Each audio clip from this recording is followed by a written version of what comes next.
चैतन्य लोक the world of consciousness में आपका हार्दिक अभिनंदन है। स्वामी रामकृष्ण परमहंस की तंत्र साधना तंत्र गुरु भैरवी के द्वारा और नरेंद्र के प्रति उनका प्रेम। कामारपुकुर में सौंदर्य का अभाव नहीं था मास्टर, और झामापुकुर में भी संभ्रांत कुल की बहुओं का रूप देखा था। पर बकुला घाट परमहंस की साधना स्थली पंचवटी के सामने का गंगा घाट। पर बकुला घाट पर नौका से मेरी माँ ने अपने बगीचे में जिस सौंदर्य राशि को उतारा था, उस दिन वैसा अपरूप रूप कभी नहीं दिखाया था। और उसकी काया जैसे आग से बनी हो, आँख की पुतली को बुझा देने वाला तेज ताप। बेहोश होते होते बचा रे मास्टर, और बामुनी से बतियाने के लिए मन पगला उठा। बामुनी जो थी वो तंत्र गुरु भैरवी, उनका नाम बामुनी था। और बामुनी से बतियाने के लिए मन पगला उठा। मेरी साध हृदय ने उस तक पहुंचाई। मामा आपसे बतियाने के लिए व्याकुल है माँ। मेरी कुटिया में पहुंचते ही भैरवी ने उल्लसित कंठ से कहा,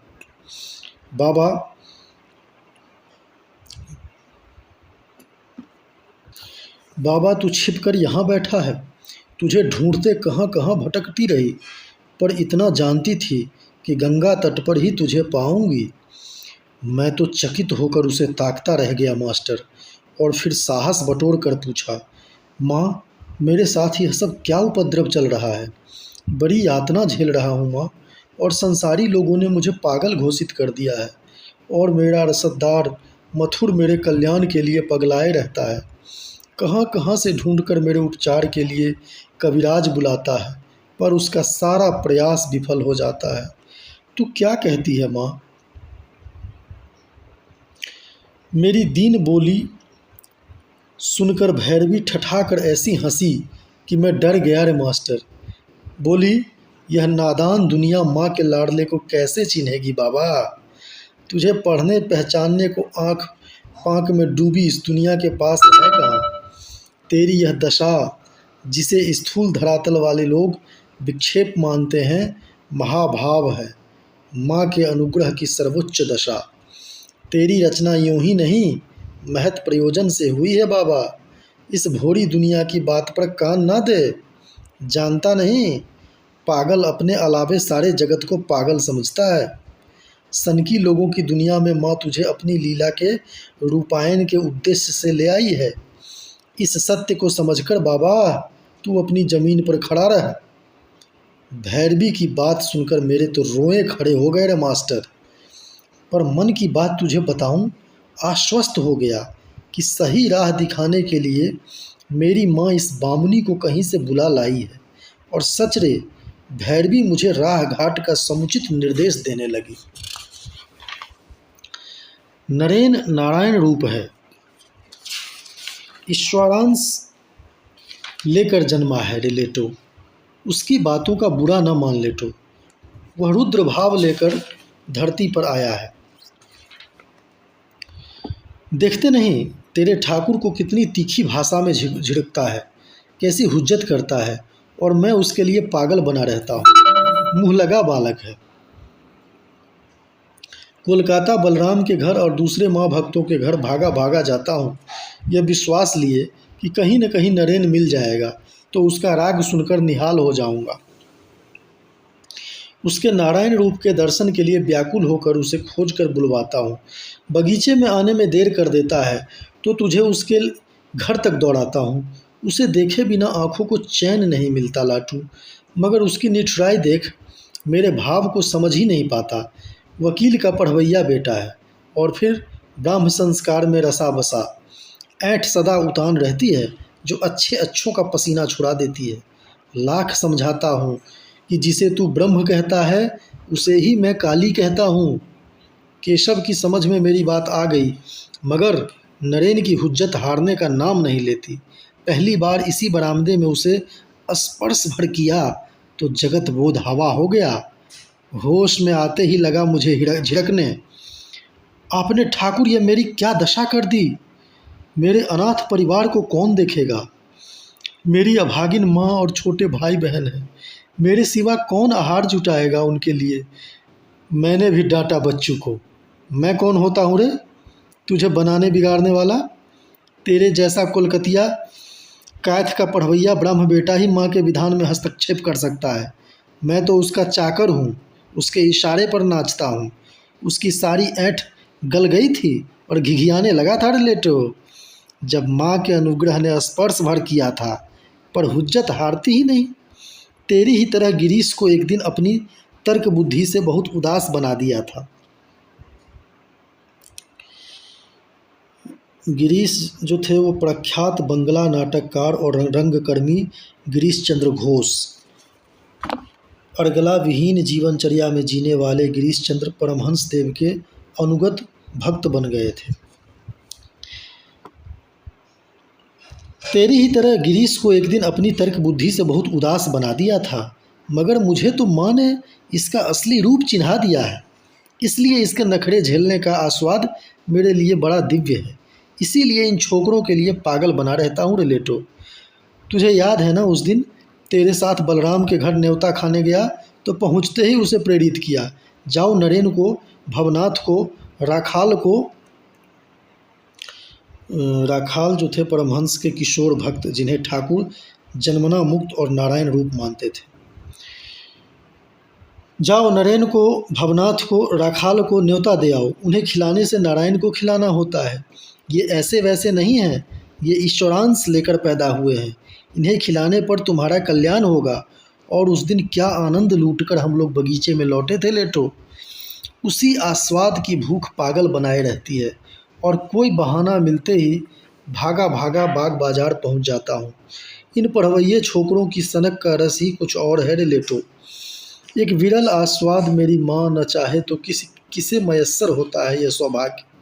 और फिर मेरे जैसे उज्बक बामन की बिसात ही क्या है लेटो। यशोदा मैया को यह सौभाग्य उपलब्ध था। और तुझे अपने मन की कमजोरी बताऊं, यशोदा का ध्यान आते ही मुझे लगता है सच रे लेटो, मेरी जननी मुझे देवकी, कौशल्या और सची मेरी जान पड़ती है। पर सबसे यह बात कहते संकोच होता है, मगर तुझसे कहना अपने से बतियाना है। और सुन, यह जो मेरी माँ है ना, इस बगीचे वाली, उससे कलप कलप कर मैंने रस की भीख मांगी थी। सूखा तर्क रुचता नहीं रे लेटो। और मेरी माँ ने अपने दीन बालक को रस सागर में डुबो दिया है, हमेशा हमेशा के लिए। आनंद का कैसा हाट खड़ा कर दिया अपने आंगन में। रानी की कोठी की छत पर चढ़कर इन्हीं बालकों को चिल्लाते हुए हाँक लगाता था। और देख, अपने बौरम बालक के लिए, रस रंजन के लिए मेरी माँ ने कैसे दिव्य खिलौने बगीचे में बटोर दिए।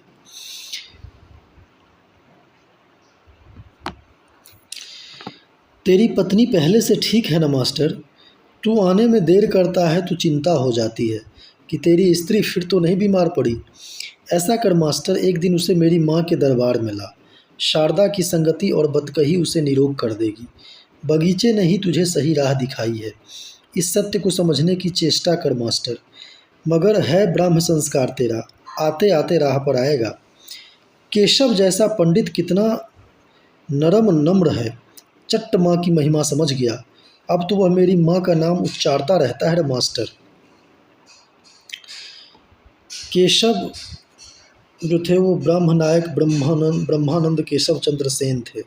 परवर्ती काल में परमहंस देव के अंतरंग आत्मीय हो गए थे। उन्होंने ही बौद्धिक जगत में इंडियन मिरर और सुलभ समाचार के द्वारा रामकृष्ण की आध्यात्मिक उपलब्धि की चर्चा सर्वप्रथम की थी।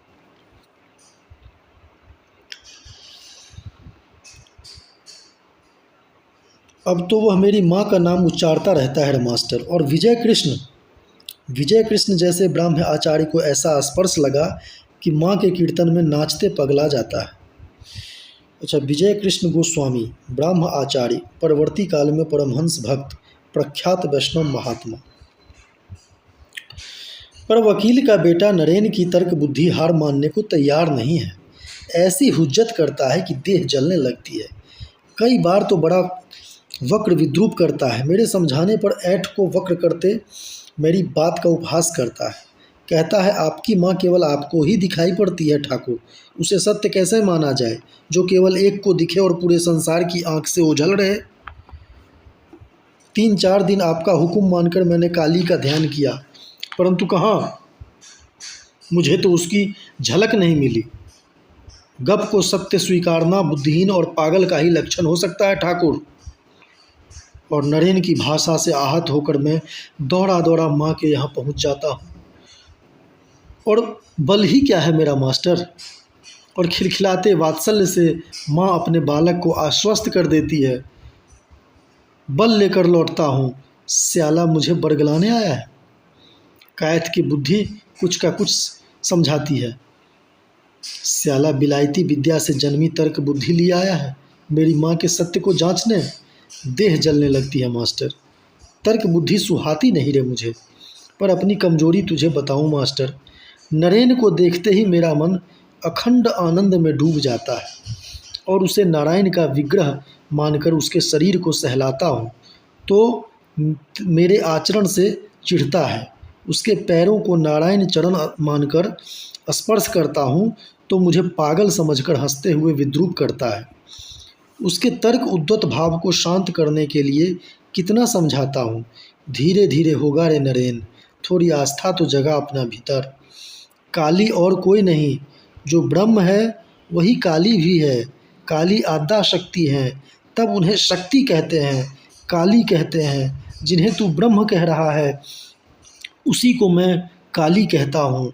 इतनी सी बात नरेन नहीं समझना चाहता और यही मर्म की बात केशव को समझाया तो उसके कंठ से काली का नाम उच्चरित होने लगा।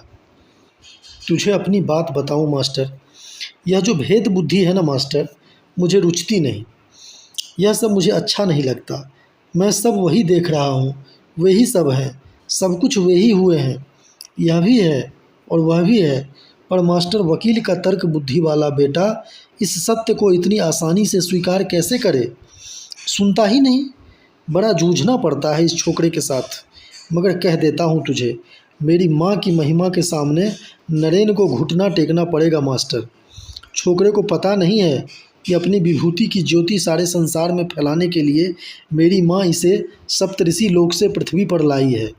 माँ को अपना महत् प्रयोजन नरेन के माध्यम से पूरा करना है रे मास्टर।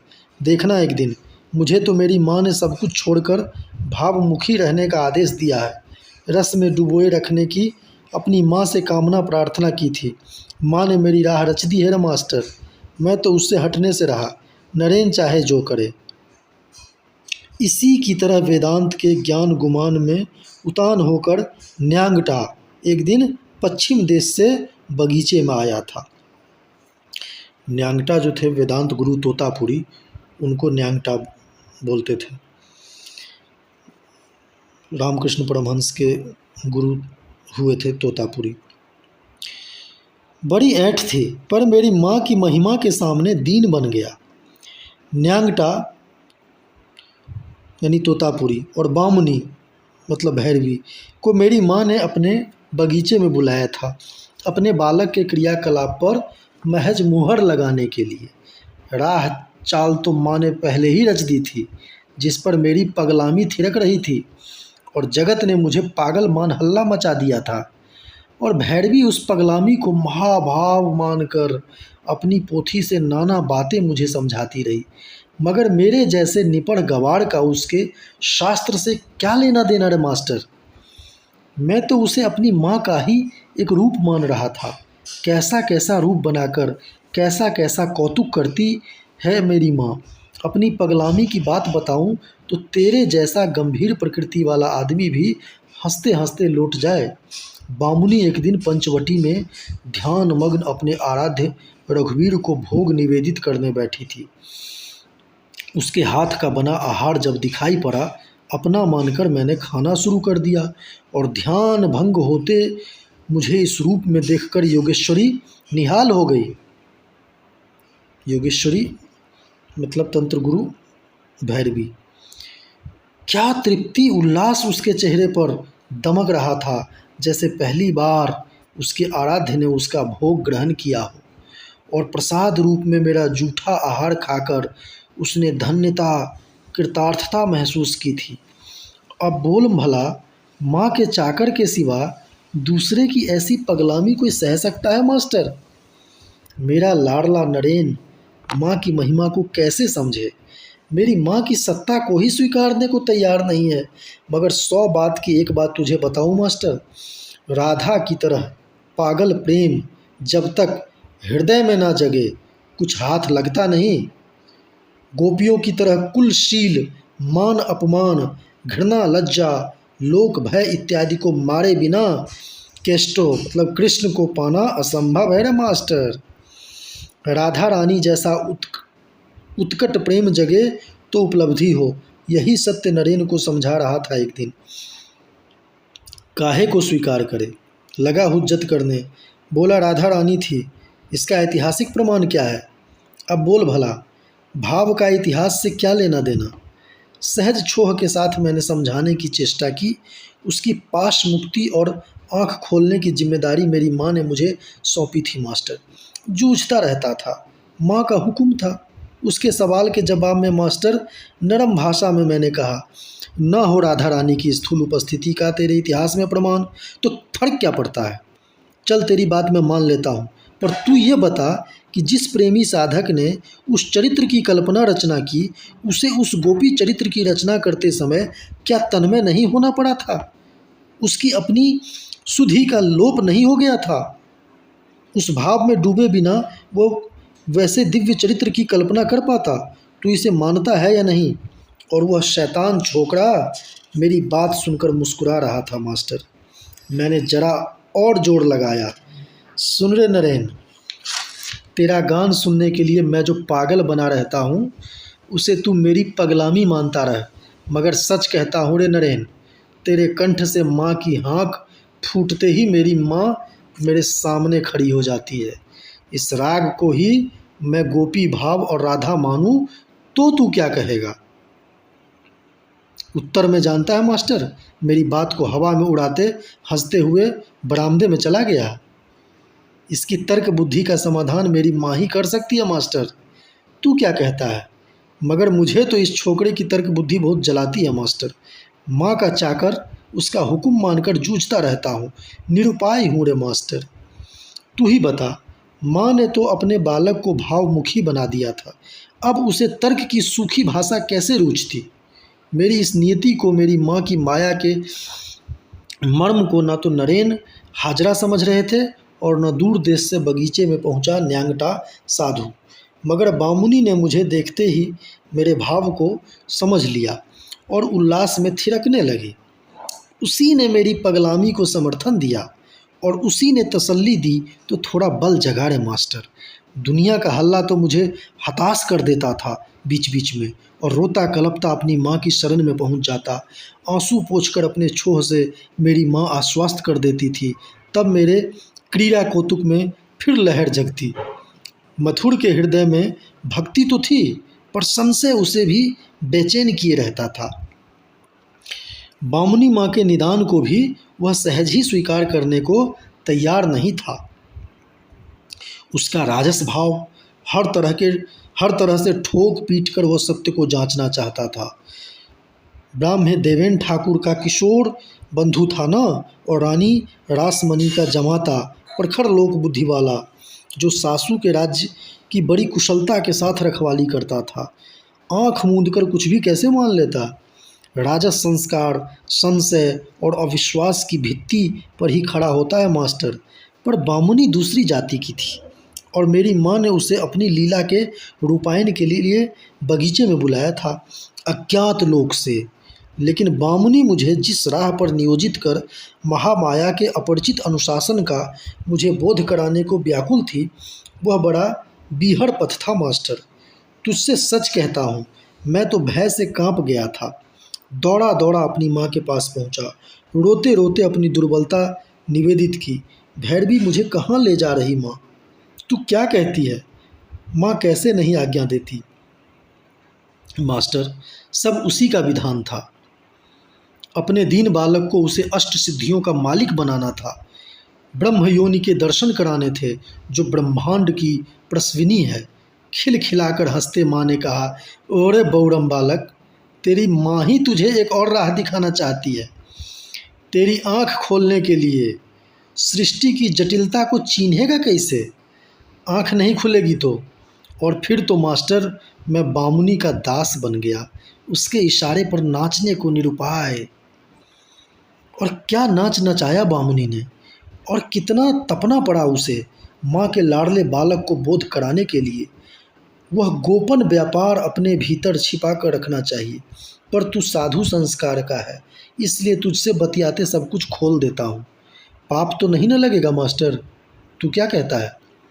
मगर पाप क्यों लगना चाहिए, तेरे जैसे अंतरंग से कुछ छिपाने दबाने में ही पाप लगेगा। जानता है मास्टर, ऐसे ही असमंजस से उबरने के लिए एक बार माँ से पूछा था, और उसकी आज्ञा पाकर एक दिन नरेन को पंचवटी में बुलाकर कहा, नरेन, माँ के प्रसाद रूप अष्ट सिद्धियाँ मुझे उपलब्ध है। माँ के इस अनुग्रह से धर्म प्रचार में बड़ी सहायता मिलेगी, मगर इसका उपयोग न करने का मैंने संकल्प बहुत पहले ले लिया था, तू इसे ले ले। नरेन ने जवाब में जो सवाल किया, ठाकुर यह बताइए कि यह जो मूल्यवान संपदा आप मुझे देने को व्याकुल है, वह ईश्वर प्राप्ति में सहायक होगी? और नहीं तो फिर इसमें मेरी तनिक रुचि नहीं है, आप अपनी संपदा अपने पास रखें। मैं तो चौंक गया रे मास्टर। कठोर से कठोर परीक्षा में नरेन कभी विफल नहीं होता और मेरा हृदय जुड़ा जाता है उसकी सफलता देखकर। कायस्थ कुल में जन्मा है, वकील का बेटा है, पर लोभ उसे छू नहीं सका है। अष्ट सिद्धियों के प्रति वैसी वितृष्णा नरेन जैसे सप्तऋषि लोक के रत्न में ही संभव है मास्टर। ईश्वरांश है नरेन। और तुझको मन की बात बताऊं मास्टर, जिसे प्राप्त करने के लिए बामुनी ने मुझे कितना तपाया, और जिसे पाकर बड़े बड़े साधक की अहंता उतान हो जाती है, उन सिद्धियों को मैं वैश्या का विष्ठा मानता हूँ। सच रे मास्टर, सिद्धियों से मुझे वैसे ही घिन्न है, और इसी के लोभ में साधु वेश में सजे बहुत सारे लोग बगीचे में भीड़ लगाते रहे हैं। मेरी माँ दुत्कार कर उन्हें अपने आंगन से भगाती है। अरे मास्टर, दो दिनों तू आया नहीं, तुझसे बतियाने को मन छटपटा रहा था, मजा का प्रसंग सुनाने को व्याकुल था। बड़ा तमाशा हुआ। मुर्गे की तरह राखाल और लाटू की लड़ाई तू देखता तो तेरे जैसा गंभीर मानुस भी हंसते हुए लोटन कबूतर बन जाता। राखाल जो थे स्वामी ब्रह्मानंद परमहंस के घोषित लाडला पुत्र। राखाल को पान लगाने के लिए कहा तो मनबढ़ू बालक की तरह बोला, मुझसे ये सब नहीं होगा। मुझे तो नहीं, लेटो को बहुत बुरा लगा। जरा मुंह टेढ़ा कर बोला, काहे नहीं होगा, ठाकुर पान खाना चाहते हैं और तू ना कह रहा है। ठाकुर की गोद में बैठकर पायस खाने वाले राखाल का अपना टाट है। लाटू जैसे चाकर की हिम्मत उसे हुक्म दे। तमक के बोला, पान लगाना मुझे नहीं आता। लाटू कैसे चुप रहता। अपने ठाकुर के लिए उसने गिरीश पर एक दिन लाठी उठा ली थी। बोला, पान लगाने में क्या है जो तुझे नहीं आता। ठाकुर पान खाना चाहते हैं और ऐसी निठुराई से तू ना कह रहा है जैसे पान लगाना पहाड़ खोदना हो। यह कोई बात हुई? मेरी माँ ने मुझे रस में डुबोए रहने के लिए किस्म किस्म के बालक बगीचे में बटोर दिए हैं मास्टर। दोनों कुछ समय पान के बहाने एक दूसरे का मुंह नोचते रहे और मैं भरपूर रस का आस्वाद लेता रहा। पान में वैसा आस्वाद क्या मिलता। तेरी बड़ी याद आई थी वह तमाशा देखते हुए। हाँ मास्टर, उस दिन बामुनी का प्रसंग बीच में रह गया था। जिस प्रयोजन से माँ उसे बगीचे में खींच लाई थी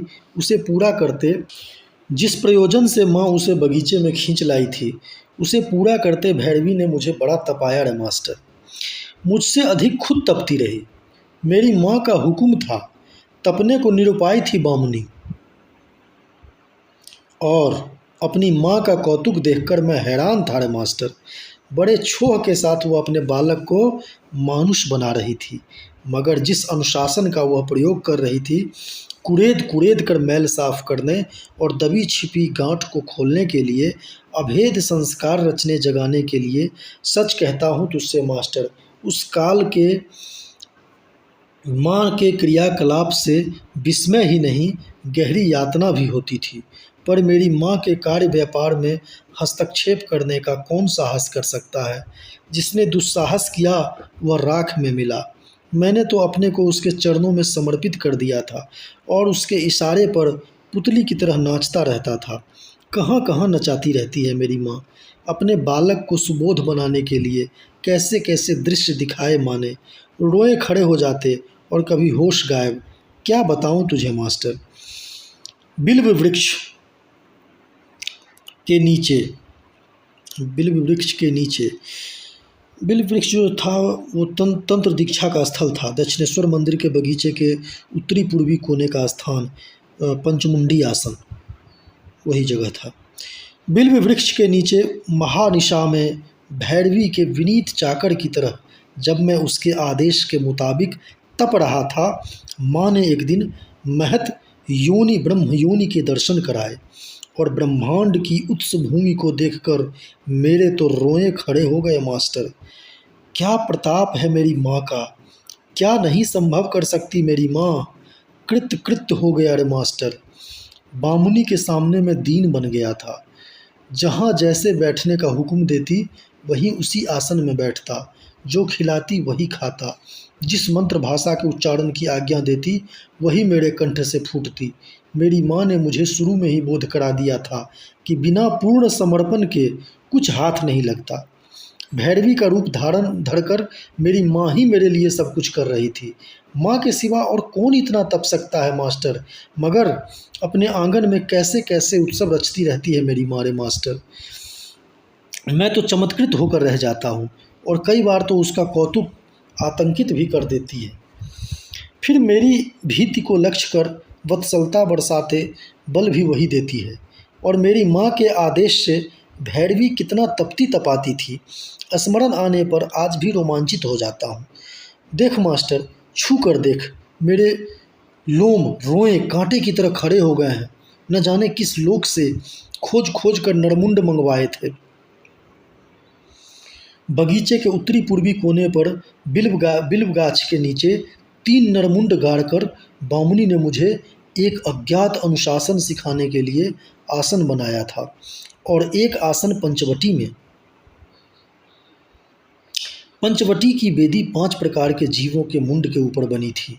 भैरवी अपनी लीला पूरी कर चुकी तो कुछ समय बाद मुंडों को गंगा जी में विसर्जित करवा दिया। मेरी माँ ने ऐसा ही आदेश दिया था मास्टर।